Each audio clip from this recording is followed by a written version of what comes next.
안녕하세요. 상위 1%의 여유 방송 시작하겠습니다. 사우스 코리아 코비드 케이스 months 9 months high. 우리나라의 코로나 확진자 수가 9개월 동안에 최고치를 보였다. 우리나라는 수도권의 지역 거리두기를 2.5단계로 격상하기로 결정을 했습니다.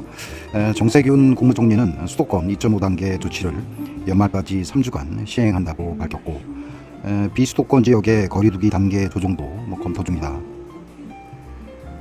수도권의 2.5단계가 적용되면서 노예 연습장, 그 다음에 실내 체육시설 등의 운영이 중단되고, 그 다음에 PC방, 학원, 마트, 미용시설 등 이용시설 대부분도 영업시간이 9시까지로 제한되는 이런 상황이 발생을 했습니다. 그와는 반대로 전 세계적으로 코로나 확진자 수는 증가를 하고 있는데, 중간중간 백신에 대한 이야기도 나오고 있습니다. 지금 모스크바 러시아에서는 현재 코비드 백신을 일단 맞기 시작을 했다, 이런 이야기가 있었고, 독일에서도 한 여름까지는 어떤 대량 접종이 완료가 될 것이다, 이런 이야기를 현재 하고 있고요. 지금 미국 금요일장 미국 주요 지표들은 상승으로 일단 마감을 했습니다. 부양안에 대한 기대감이 일부 있었고, 그 다음에 바이든 대통령 후보도 일단은 9천억 달러는 1단계로 합의를 하고, 내년에 새로운 정부가 정식으로 출범을 해서 이거를 연장하는 게 가능할 것이니까 일단 9천억 달러에 대한 부양안은 빨리 합의를 해야 된다, 이렇게 주장을 했었고, 이러한 주장으로 미국 10년물 국제 수익률이 상승을 하고, 그 다음에 달러가 약세가 되고, 뉴욕 증시, 특히 러셀 지수가 한 2%대 상승을 보였습니다. 그동안에 코로나로 인해서 상당히 어려움을 겪었던 중소기업들이 많이 속해 있는 러셀 지수가 다우라든가 나스닥 이런 지표에 비해서 상당히 성과가 좋은 그런 상황을 보였습니다. 지금 브렉시트 얘기가 계속 나오고 있는데, 하여간 최종적으로 브렉시트 딜에 대해서 합의의 여지는 아직 열려 있다. 노딜 브렉시트를 단정 짓지 말고 최대한 하여간 딜을 만들기 위해서 다시 한번 노력을 하자, 이런 이야기도 있습니다. 다우지수가 3218을 동가로 마무리를 했고 0.83% 상승을 했고, S&P가 3699로 한 0.88% 상승을 했습니다. 나스닥 지수도 12464, 0.7% 정도 상승을 했고, 특히 이제 중소형 러셀 2000 지수가 2.3% 상승을 해서 1891.17을 기록을 하고 있습니다.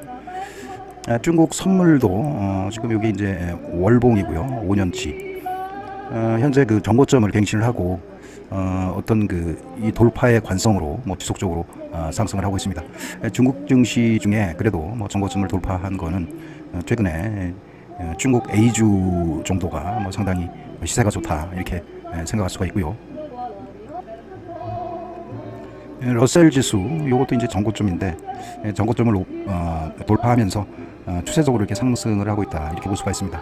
이게 이제 정고점 돌파의 의미는 우리 지수도 코스피도 정고점을 돌파를 했는데, 이 돌파할 때 상대적으로 많은 힘이 많이 필요하거든요. 그래서 이런 돌파한 후에는 반드시 이 돌파의 힘이 이 잔여 힘으로 관성에 의해서 추세적으로 상승이 가능하다, 이렇게 볼 수가 있습니다. 가만히 보면 외부적인 이런 악재가 과연 있을까?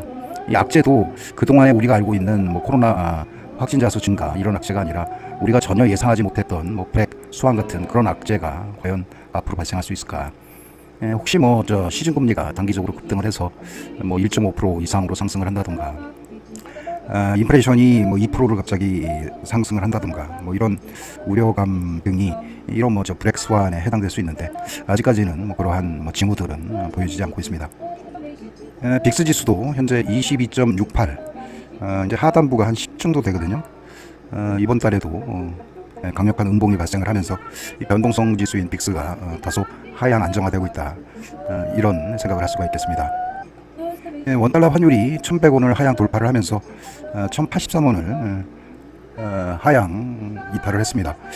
추세적으로 이제 이 하단부가 2017년도 말 정도 되는데, 이때 이제 1050원 정도까지 갔었던 그런 기억이 있거든요. 그래서 이 원달러 환율의 하락, 즉 원화 강세는 연말 연초까지 뭐 지속될 수 있다 이렇게 생각을 할 수가 있고, 다분히 시장에서는 외국인들은 추세적인 원엔 환율 하락에 베팅하는 그런 세력들이 등장할 수 있고, 추세적으로 그 달러를 숏하는 숏 세력들이 아직도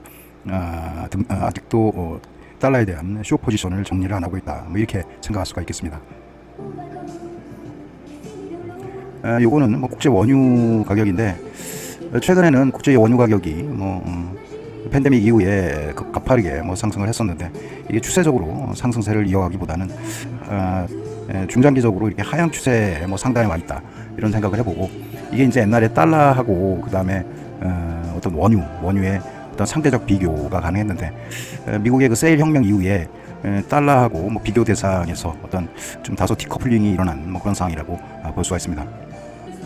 경기가 회복이 되고 그 다음에 유동성이 풍부해지면 그동안의 역사적인 정고점 이상으로 유동성의 힘에 의해서 모든 지표들이 상승을 한다고 이렇게 볼 수가 있습니다.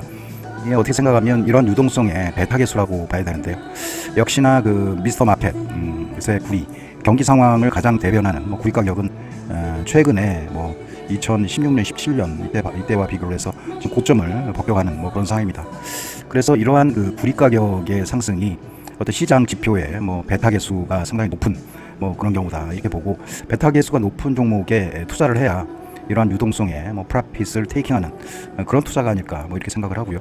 구리와 관련된 종목이라든가 지표 이런 쪽에 어떤 상승의 관성에 최소한 동조하는 그런 투자가 바람직한 투자가 아닐까 이런 생각을 해볼 수가 있겠습니다. 미국 10년물 국채 수익률도 지금 상승을 해서 어느덧 0.973%를 현재 유지를 하고 있습니다. 미국의 어떤 그 부채가 바이든 정권 이후에 증가할 수가 있다. 이런 그 재정 부양안의 어떤 그 증가가 결국은 미국의 어떤 부채를 증가시켜서 이게 국채 수익률을 상승시키는 그런 원인으로 지금 작용을 하고 있습니다. 이러한 그 부채에 대한 이자, 수익률이라고 이야기를 하는데, 이런 이자가 이렇게 증가를 하면 일단은 미국의 금리가 올라갈 수도 있고, 그래서 정책 금리를 제외하더라도 시중 금리가 올라가는 거는 증시나 이런 시장에서 상당히 안 좋은 영향을 끼칠 수도 있습니다. 최근에 이제 2018년 중하반기부터 10년물 채권 수익률은 지속적으로 하락을 했어요. 하락을 했는데 그 추세 채널에 지금 상당부에 지금 10년물 채권 수익률이 와 있다고 생각을 하고, 바이든 정부에 있어서 추가적으로 재정 부양을 위해서 많은 채권을 발행을 하고, 그렇게 되면 미국 그 채권 가격은 떨어지고 이런 채권 수익률은 지속적으로 증가를 할 수 있다 이렇게 생각할 수가 있고요. 요거는 이제 MSCI 이머징 마켓 지수를 이야기를 하고 있고, 이건 ETF예요. MSCI에서 이게 이제 액티브 자금이라고 볼 수 있죠. 요게 이제 보유 종목 중에 알리바바나 텐센트, 삼성전자가 여기 들어가 있어요. 그래서 이머징 마켓 그 ETF 액티브 자금이 우리 시장에 들어올 때 이 ETF를 사면 일정 지분 삼성전자도 같이 매수를 해야 된다 이렇게 생각을 하고, 근데 대부분 이게 이제 구성 종목 중에 상위 종목들이 알리바바, 텐센트 그러거든요. 근데 이런 텐센트, 알리바바에 대한 그 어떤 중국 그 테크 기업에 대한 미국의 어떤 보이지 않는 제한 이런 것들이 상대적으로 구성 종목 중에 하단부에 있는 이제 삼성전자를 매수를 해서 그나마 ETF 지금 현재 50.87달러인데 이 가격을 어느 정도 유지를 하고 있다 이렇게 생각을 하고, 순수하게 이제 이거는 구성 종목으로 볼 때 뉴욕에 상장된 중국 종목에 대해서 지금 투자를 하는 그런 의미를 지니고 있고, 이게 이제 그 정고점 인근에 와 있어요. 정고점 인근에. 그래서 이게 이제 이 ETF에 투자하는 외국인 같은 경우는 이게 이제 차익 실현을 할 수도 있다. 이게 중장기적으로 고점이 50.87인데 그러나 이제 최근에 위험자산 선호 현상이 많이 있고 유동성이 풍부하기 때문에 이 지수를 누르는 것보다 상대적으로 보유 종목 비중이 적은 삼성전자를 좀 매수를 해서 어떤 그 상단부를 좀 지지하지 않나 이렇게 생각을 하고요. 약간 이 ETF를 통해서 글로벌 자금들이 우리나라 삼성전자를 매수를 하는 그런 현상이 지금 일어나고 있습니다. 요건 이제 속스라고 하고요. 그 글로벌의 이제 필라델피아 반도체 지수를 이야기를 하고 있습니다. 지금 2016년부터 월봉인데 지속적으로 상승을 하고 있죠. 이 상승의 각도가 지금 무서운 그런 상황이고, 내년도에 이제 글로벌리 반도체 어떤 그 성과가 상당히 긍정적이다. 이런 어떤 시장의 전망과 그로 인해서 이제 위험 자산, 특히 필라델피아 반도체 쪽에 이쪽 ETF 쪽으로 외국인 수급들이 많이 들어오고 있습니다. 이러한 영향으로 우리 쪽에도 뭐 반도체 ETF 이런 쪽에 외국인 및 뭐 기관들의 뭐 수급이 들어오면서 그 안에 포함되어 있는 뭐 삼성전자, 하이닉스를 매수하는 이런 연결고리로 지금 움직이고 있다, 이렇게 볼 수가 있겠습니다. 우리 시장에서 다음 주 목요일이 선물 옵션 뭐 동시 만기입니다. 내만회의 날이라고도 이야기를 하고, 이제 이러한 그 올해 마지막 선물 옵션 만기일이기 때문에 각 투자 주체별 상당히 포지션이 중요하다, 이렇게 생각을 할 수가 있는데요. 일단은 그 12월 이번 주 목요일 전까지는 어떤 외국인의 어떤 수급 방향성에 대한 힌트가 뭐 좀 드러낸 뭐 그런 전망이고요. 뭐 동시 만기 뭐 이런 쪽. 다음 주 경제 지표는 12월 7일 중국의 11월 수출입 통계가 발표 예정이고, 12월 8일에는 중국의 11월 생산 소비자 물가 지수가 발표할 예정입니다. 목요일은 유로존 22 통화정책 회의가 개최 예정이고, 금요일에는 미국 11월 소비자 물가지수, 그 다음에 미시간대 소비자 물가지수, 생산자 물가지수가 발표될 예정입니다. 국내에서는 이번 주 목요일 12월 10일이죠. 이때가 선물 옵션 뭐 동시 만기입니다. 그동안 9월 동시 만기 이후에 코스피 200 선물을 37,000여 계약을 순매수했고, 롤오버를 고려한 외국인 매수 포지션은 한 6만 계약 내외로 뭐 추정되고 있습니다. 외국인은 이제 코스피 200 선물 롤오버 여부가 향후 단기 방향성에 중요한 뭐 단서를 제공할 전망이다, 이렇게 분석을 현재 하고 있습니다.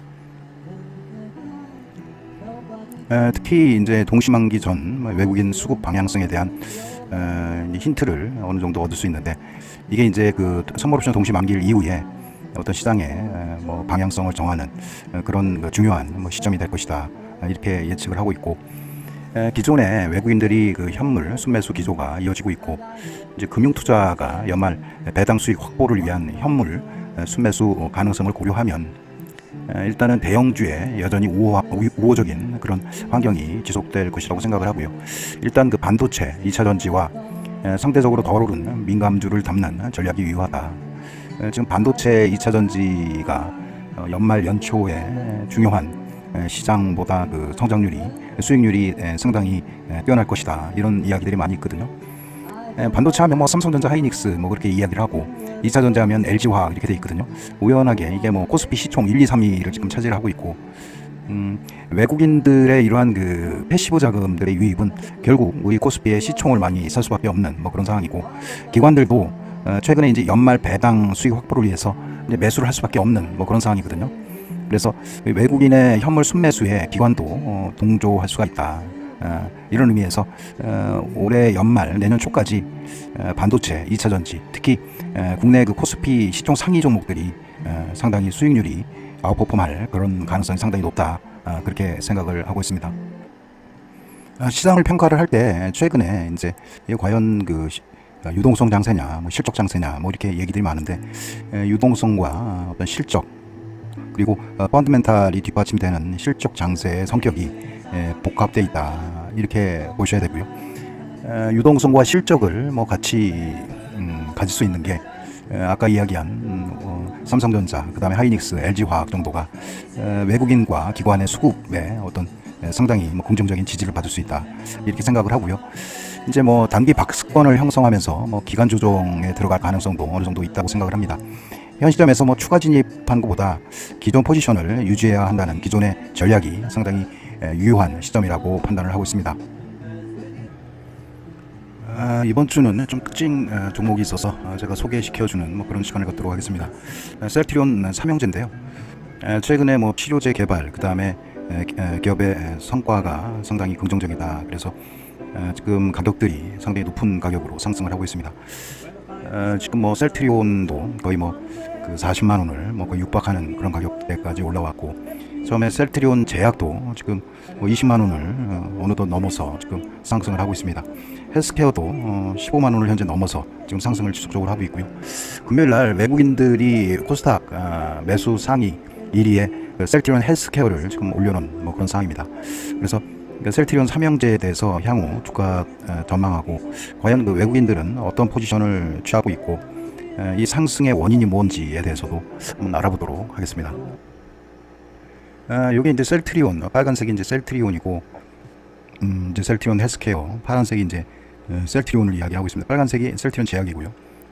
현재 여기 주봉이고 2016년, 이게 이제 2018년 초에도 급등을 했었습니다.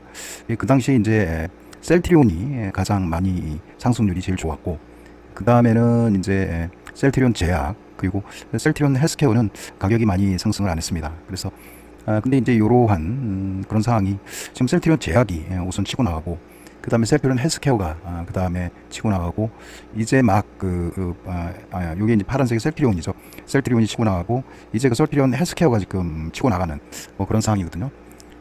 언뜻 보면 상승률 추세를 보면 셀트리온 제약이 현재 대장 역할을 하고 있다, 그렇게 생각을 하고, 셀트리온도 뭐 키 맞추기 좀 기다리고 헬스케어랑 지금 제약이랑 셀트리온하고 셀트리온 제약 헬스케어가 지금 상승을 하는 뭐 그런 상황을 현재 보이고 있고, 이제 중요한 게 이제 향후로 어떻게 전개가 될 것이냐, 그리고 그 셀트리온 합병과 관련해서도 여러 이야기들이 있습니다. 그 주요한 뭐 내용들도 분석을 해서 과연 어느 종목에 투자를 해야지 유리할 것인지에 대해서도 좀 생각을 한번 해보고요. 일단 주말에서는 셀트리온 제약이 많이 올라서 요거는 좀 조정을 받고, 기타 이제 셀트리온 헬스케어하고 셀트리온이 한 7, 8%대 뭐 상승을 했었습니다. 과거에 뭐 셀트리온도 그렇고 뭐 공매도 문제가 많아서 그동안에 뭐 상승은 상당히 뭐 이제 상승을 이루지 못했다. 그리고 뭐 대차장고가 거의 천문학적 수준에 있어서 뭐 이러한 공매도로 인해서 주가 상승에 상당히 영향을 끼쳤었다, 이렇게 생각을 하고, 그 다음에 최근에 이제 코스피 코스닥이 나눠져 있는 이런 상황이고, 셀트리온은 지금 코스피로 돼 있고, 셀트리온 헬스케어하고 셀트리온 제약은 코스닥으로 분리돼 있어서 나란히 시총 1, 2위를 지금 보이고 있습니다.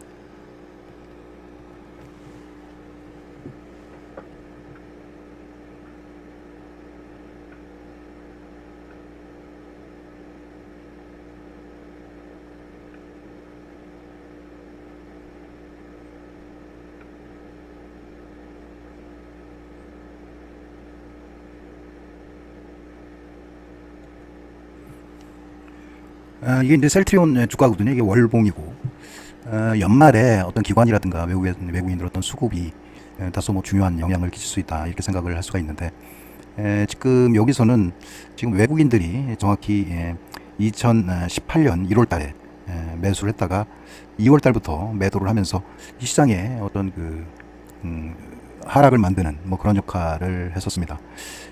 요때 2017년 18년 초죠. 1월 달에까지 양봉을 보이고, 2월 달에는 뭐 윗꼬리를 달고, 그 다음부터 뭐 줄기차게 하락을 해서 2020년까지 뭐 하락을 했었다, 이렇게 볼 수 있고요. 최근에 이제 뭐 여러 가지 셀트리온 이슈가 뭐 팬데믹 코로나 바이러스로 인해서 어떤 치료제 개발이라든가, 그 다음에 뭐 이런 이슈로 셀트리온의 주가가 지금도 상승을 지금 하고 있습니다. 이게 이제 요때 실적하고 보면 지금 실적이 더 좋아요. 지금 실적이 훨씬 좋고, 그래서 셀트리온 주가는 이러한 그 시장성과 이런 것들을 반영을 해서 39만 2천 원인데 충분히 이게 달성 가능하다, 이렇게 생각을 하고, 이게 이제 이때도 왔지만 외국인 수급이 굉장히 중요하거든요. 그래서 외국인들이 일단은 우호적인 그런 분위기가 최근에 형성이 되고 있어서 내년 뭐 2월 달부터 뭐 외국인들이 매도를 하면 1월 달까지 뭐 최소한 다음 달까지 큰 양봉 하나는 나올 수 있을 것이다. 그런 경우에는 이 가격이 뭐 대충 뭐 50만 원이 될 수도 있고 뭐 이렇거든요. 이때와 비교해서 전혀 실적에서 뒤처지지 않는 그런 상황이기 때문에 셀트리온의 어떤 그 상승은 일단 가능하다, 이렇게 볼 수 있고, 지금도 우연찮게 외국인들이 매수를 하고 있기 때문에 이때처럼 뭐 2월 달부터 매도를 해서 외국인들이, 이때가 이제 이때가 3월이네요. 3월. 그러니까 1, 2월 달은 2018년 1, 2월 달까지는 최소한 상승을 했다, 그렇게 보여지고, 그때까지는 일단 외국인의 수급이 어느 정도 받쳐줬었다, 이렇게 생각을 하고, 일단은 내년 1월 말이나 외국인들이 수급을 봐가면서 외국인들이 매도를 하면 그때 윗가격에서 수익을 실현하는 뭐 그런 전략도 유효해 보이고, 당장 1월 달까지는 이 정고점이 돌파가 가능하다, 그렇게 자신 있게 말씀드릴 수가 있고요. 일단은 다음은 이제 셀트리온, 뭐 헬스케어나 이런 것들을 보도록 하겠습니다. 요거는 셀트리온 헬스케어예요. 이게 16만 4천 원. 이것도 2018년 1월 달에 뭐 고점을 달성을 한 뭐 그런 상황이고요. 여기 보면 요것도 보면 그 외국인들이 지속적으로 매도를 하고 그 다음에 기관들도 일부 매물이 나오면서 1월 달에 뭐 고점을 찍고 하락을 했습니다.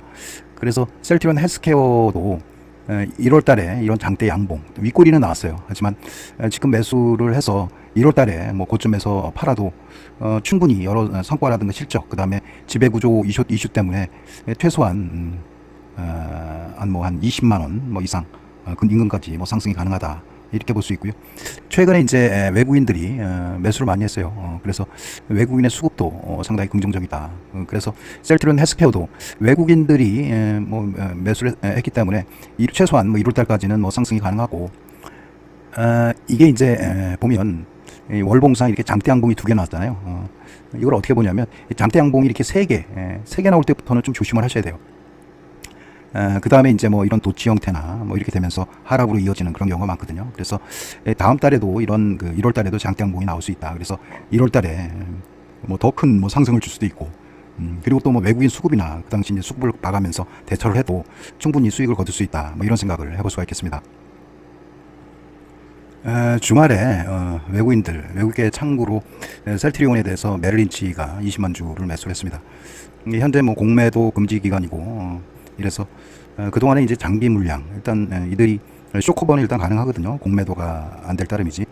그래서 메릴린치가 뭐 단타 세력으로 소문이 나 있고, 보통 이제 멸치라고 이야기를 많이 하죠. 그래서 이들이 매수를 하면 단기적으로 개인이 또 추격 매수를 하고, 그 다음날 또 윗가격에서 뭐 단타 매도를 하면 개인만 물리는 뭐 이런 현상이 발생을 해서, 다소 그 메릴린치의 20만 주 매수는 시장에 좀 우려가 발생할 수 있는 이런 상황이었는데, 일단 이런 20만 주는 일단 쇼커버 물량으로 생각을 하고, 이거는 이제 뭐 그 어떤 순 매수라고 보기가 힘들고 쇼커버이기 때문에 일단 빌려서 갚으면 일단 그 대차 계약 자체가 이제 상세가 되는 뭐 그런 상황이거든요. 그래서 이 물량은 단타 물량이기보다는 이게 이제 쇼커버 물량으로 일단 추정이 된다, 이렇게 생각할 수가 있고요. 10월 30일 기준으로 해서 셀트리온이 대차장고라고 이야기를 하고 175만 주가 지금 메릴린치 인터내셔널, 메릴린치에서 일단 보유하고 있는데, 이 중에 한 20만 주가 좀 아까 말씀드렸지만 쇼커버가 됐다, 이렇게 뭐 생각할 수가 있어서 메릴린치 20만 주에 대한 뭐 부가적인 뭐 단타 세력의 어떤 횡포다, 이런 성격으로 규정을 안 줘도 뭐 될 것 같다, 뭐 이렇게 생각을 하고요. 일단 뭐 셀트리온 헬스케어 뭐 차트를 이렇게 보면 16만 4천 원 2018년 1월 달에 뭐 고점을 뚫었다. 그래서 지금 매수를 해서 1월 달에 어떤 매도를 해도 최소한 한 달 동안 어느 정도 수익을 거둘 수 있다. 뭐 10여 % 이상 수익을 거둘 수 있다, 이렇게 생각을 하고, 이게 이제 월봉 기준인데 이런 장대 양봉 하나만 나와도 쉽게 뭐 20여만 원을 뭐 돌파가 가능하고, 지금 요때 2018년 1월 때보다 지금이 오히려 뭐 실적이 상당히 우상향을 하고 있다, 이런 의미에서 시중의 그 저환율, 달러 강세의 어떤 혜택 플러스 실적 개선, 이런 부분들이 정고점은 충분히 돌파를 해서 상승의 가능성이 있다, 이렇게 볼 수가 있겠습니다. 그리고 또 매도 시점은 외국인들이 상당히 우호적인 그런 시장이 연출될 수가 있고, 아까 이야기한 뭐 메릴린치라든가 이런 쪽에서 가격이 좀만 조정을 받아도 이렇게 쇼커버하는 세력들이 들어올 수가 있습니다. 이들은 가격이 오르면 이제 선급히 뭐 급등할 것 같은 이런 공포감이 있기 때문에 가격이 더 오르기 전에 저가에 사서 쇼커버 대차를 상환을 한다, 이런 어떤 동기까지 부여가 가능할 수가 있다, 이렇게 보고, 고점을 뚫을 때 이때 이제 많은 힘이 들어갈 수밖에 없죠. 이때 외국인이 일단 쇼커버 물량이 들어왔고, 일단은 이것만 뚫으면 이게 이제 뚫을 때 이 남은 힘에 의해서 시장이 위로 상승이 가능하다, 이렇게 생각을 하고요. 요거는 이제 관성이라고 이야기를 하죠. 시장에 뭐 돈을 벌게 한다, 뭐 이런 이야기가 있습니다. 이런 것들은 이거 뭐 우리가 뚫기는 힘들어요. 이 고점은 뭐 상당히 자금력하고 정보를 가진 외국인들이 충분히 뚫을 수 있기 때문에, 이 이후에 이후에 이 어떤 단여 힘들이 관성에 의해서 추가적으로 이렇게 상승이 가능하다, 이렇게 볼 수가 있겠습니다. 그래서 그 셀트리온 삼형제 중에 헬스케어가 나름대로 서정진 회장이 한 35%뭐 지분을 가지고 있고, 합병 어떤 이슈에서도 어떤 그 전혀 다른 셀트리온이라든가 셀트리온 제약보다 어떤 가치 평가가 긍정적으로 나올 수 있다, 이런 이슈까지 어떤 플러스가 된다면 셀트리온 헬스케어도 뭐 긍정적인 그런 매수 종목의 하나로서 포트폴리오에 넣고 관리를 하시기 바랍니다. 일단 이번 주 목요일 날 선물 옵션 동시 만기일 이후에 과연 우리가 보유하고 있는 어떤 종목들을 언제 차익 실현을 해야 되느냐, 그리고 시장의 세력 중에 어떤 그 주체 세력이 과연 어느 세력일까, 이런 것들도 파악하는 게 굉장히 중요한 의미를 현재 지니고 있습니다. 이제 12월 10일 이번 주 목요일인데 외국인들이 선물도 많이 매수를 하고 있기 때문에 우리 시장을 상당히 긍정적으로 보고 있다. 그리고 그 긍정적인 전망에는 반도체, 그 다음에 2차 전지 이쪽 대형주 위주로 긍정적으로 보고 있기 때문에 이들에 대한 매수세는 내년 초까지 지속적으로 이어질 수 있다, 이렇게 이야기를 했고, 그 다음에 이들이 이제 매수하는 종목들은 과거 트렌드로 볼 때 최소한 한 3개월, 길게는 한 6개월 정도 매수의 순환 사이클을 두었다고 합니다.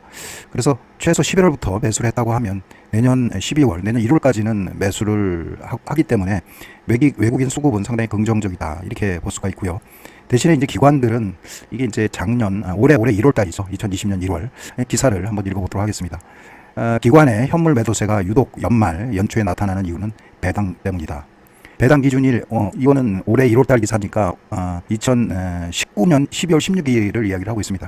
연말 배당을 받기 위해 현물을 매수하고 선물을 파는 배당 차익 거래를 연말까지, 올해로 따지면 12월 말까지, 이번 주 목요일 이후에 기관들의 어떤 배당 차익 매수 거래가 이어질 수 있다, 이렇게 생각할 수가 있고요. 그래서 다음 주, 그 다음 주까지는 기관들의 어떤 배당 매수 차익 거래를 통해서 어떤 그 현물, 그러니까 종목을 기관들이 많이 살 수 있다, 이런 전망을 해볼 수가 있고요. 그래서 기관들도, 외국인도 매수하고 기관들도 매수하고, 그래서 올해 연말은 상당히 장이 굉장히 좋을 수가 있다, 이렇게 생각을 하고요. 단 이제 내년도 되면 이제 어떤 현상이 일어나냐면 이제 매도 차익 거래가 일단 일어날 수가 있습니다. 그러니까 이제 이게 현물을 배당 차익 거래를 통해서 많아진 현물, 그리고 현물 가격이 상대적으로 선물보다 높은 그런 상황을 이제 백오데이션이라고 이야기를 하거든요. 이렇게 되면 매도 차익 거래가 발생을 해서 하여간 연초에는 기관들이 최소 1월 중순까지는 배당락과 배당 차익 거래가 나올 수 있기 때문에 기관들의 매도세가 이어질 수 있다. 근데 또 때마침 외국인까지 같이 매도를 한다고 하면 의례적으로 장이 하락할 수가 있는데, 지금 원달러 환율이라든가 그런 것들을 분석을 할 때 다분히 1월 달은 외국인이 사고 기관이 파는 그런 상황이 1월까지 이어질 수 있다, 이렇게 생각을 한다고 하면 1월 달 같은 경우는 기관이 보유한 종목보다는 외국인들이 결국은 우리 장을 결정할 그런 확률이 굉장히 크다고 생각을 합니다. 그래서 일단은 1월까지는 올해 12월 산타랠리를 즐기시고, 내년 1월 달은 어떤 기관의 수급이 어떤 그 개선되는지 여부와 수급의 주체로서, 매수의 핵심 주체로서 외국인들이 과연 주요 종목을 추가적으로 매수하는지 아니면 매도를 하는지에 따라서 1월 이후에 우리 장이 크게 바뀔 수 있다, 이렇게 생각을 하고요. 연초는 아까 얘기한 시가총액 상위, 반도체, 2차 전지, 이 대형 종목 위주로 일단 보유를 지속적으로 하시고요. 1월 장에 어떤 상승의 어떤 달콤한 열매를 따먹는 그런 투자가 상당히 유의해 보인다, 이렇게 생각을 하고, 이제 언젠가 이제 외국인들이 그들이 어떤 그 매수세를 멈추고 매도세로 전환되는 그 시점이 우리 장의 어떤 고점이 아닌가, 이렇게 생각을 하고요. 내년 1월까지는 그럴 어떤 위험성이 거의 없다, 이렇게 생각하셔도 될 것 같습니다. 그래서 결론은 외국인들이 사는 삼성전자, 하이닉스, LG화학 이런 종목에 일단 집중을 하시고, 어떤 수급의 특이성이 있는 그런 종목들, 그리고 연말 돼서 지난번에 우리 그 삼성전자, 하이닉스 쪽이 2018년도에 2017년도 말부터 일부 급등을 했다가 기간 조정을 겪은 그런 상황이 있었습니다. 이제 그때 이렇게 보면 셀 삼형제가 연말과 연초에 화려하게 상승을 하면서 코스닥 장세에도 상당히 긍정적으로 작용을 했었습니다. 이제 짧게는 1월까지로 예상은 되어지는데, 추세적으로 이러한 코로나 상황에서 어떤 그 추가적인 어드밴테이지가 셀헬 삼형제한테 있을 수 있다. 그래서 최소한 1월 중순까지는 한번 끌고 나가보자, 이런 의미에서 매수 후 보유 의견을 드리도록 하겠습니다. 상당히 늦었는데요. 즐거운 저녁 되시고요. 감사합니다.